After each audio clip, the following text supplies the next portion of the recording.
تفصیلی قریب کون رہے گا، کون قریب نہیں رہے گا، کون آئے گا کون نہیں آئے گا۔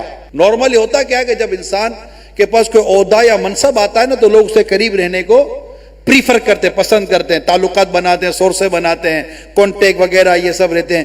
اگر اس کے گرد خوف خدا والے آ جائیں تو اس کی کشتی پار لگتی ہے، اور اگر اس کے گرد مفاد پرست، دنیا کی دولت اور دنیا کی محبت میں غرق، ظلم و ستم ڈھانے والے لوگ اس کے گرد جمع ہو جائیں تو اس کی کشتیاں اور اس کی ناؤ ڈبو دیتے ہیں۔ سید عمر بن عبدالعزیز آپ نے لوگوں سے فرمایا جو شخص میری صحبت میں رہنا چاہتا ہے اسے 5 باتوں کی پابندی کرنی ہوگی۔ عدل و انصاف کی جو صورتیں ہم سے اوجھل ہیں ان کی طرف ہماری رہنمائی کرے، ہمیں بتائے کہ یہ انصاف اور عدل کے یہ تقاضے آپ پورے کریں۔ اتنا خوف خدا والا اور اتنی ہمت اور جرت والا اور اتنی درست بات کرنے والا آدمی ہمارے قریب رہ سکتا ہے، ٹھیک ہے۔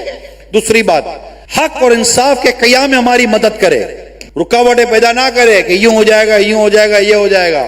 نمبر 3، جن لوگوں کی ضرورتیں ہم تک نہیں پہنچ پاتی ان کی ضرورت ہمیں پہنچائے۔ کتنا عظیم اعلان تھا یہ، یعنی میرے قریب تم کو رہنا ہے تو حاجت مندوں ضرورت مندوں کی حاجتیں ضرورتیں مجھ تک پہنچانا۔ نمبر 4، ہمارے پاس کسی کی غیبت نہ کرے۔ نمبر 5، ہماری تمام لوگوں کی امانت کا حق ادا کرے۔ جو شخص ان امور کا التزام نہیں کر سکتا اسے ہماری صحبت ہم نشینی کی اجازت نہیں ہے۔ یہ لوگ ہوتے ہیں جو انقلاب برپا کرتے ہیں، بدل کر رکھ دیتے ہیں لوگوں کی تقدیریں۔